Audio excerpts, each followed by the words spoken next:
में रवि और सिया की नज़दीकियां अब साफ नजर आने लगी थीं। दोनों साथ पढ़ते, साथ हंसते और एक दूसरे को बिना कहे समझने लगे थे। सिया अब अपने जीवन में धीरे धीरे सुकून महसूस कर रही थी।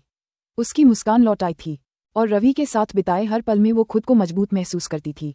लेकिन उस दिन कॉलेज के बाहर अचानक एक आवाज ने सब बदल दिया। सिया। सिया ने पलटकर देखा, सामने खड़ा था आरव।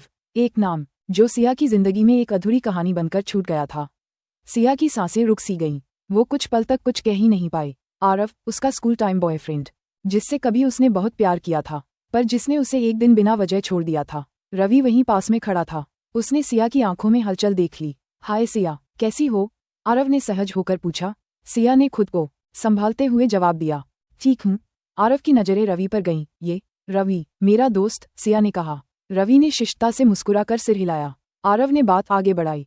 मुझे लगा था तू अब मुझसे कभी बात नहीं करेगी, लेकिन जब सुना तेरे पापा, मैं बहुत दुखी हुआ। सिया ने धीरे से कहा, वक्त बहुत कुछ सिखा देता है। आरव। रवि चुपचाप सिया के चेहरे के बदलते हाव भाव देख रहा था। उसे समझ आ गया था कि यह मुलाकात सिया को असहज कर रही है। आरव ने कहा, क्या हम कभी दोबारा दोस्त बन सकते हैं? सिया ने उसकी आंखों में देखा। वहां कोई पछतावा था या फिर सिर्फ अतीत की परछाई, समझना मुश्किल था।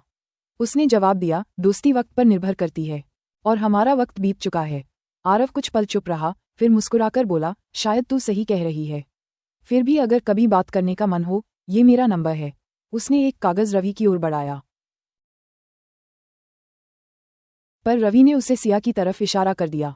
आरव चला गया। रवि और सिया दोनों चुपचाप वहीं खड़े रहे। फिर रवि ने धीरे से पूछा, ठीक है तू?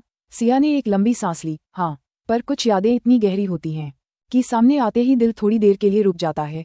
रवि ने उसका हाथ पकड़ते हुए कहा, मैं जानता हूँ अतीत लौटता है, लेकिन मैं भी यही हूँ, तेरे वर्तमान और तेरे भविष्य के लिए। सिया ने उसकी ओर देखा। उस नज़र में विश्वास था। फिर उसने रवि का हाथ और कसकर पकड़ लिया। इस कहानी का अगला भाग जानने के लिए हमारे चैनल को सब्सक्राइब करें और बेल आइकन दबाएं।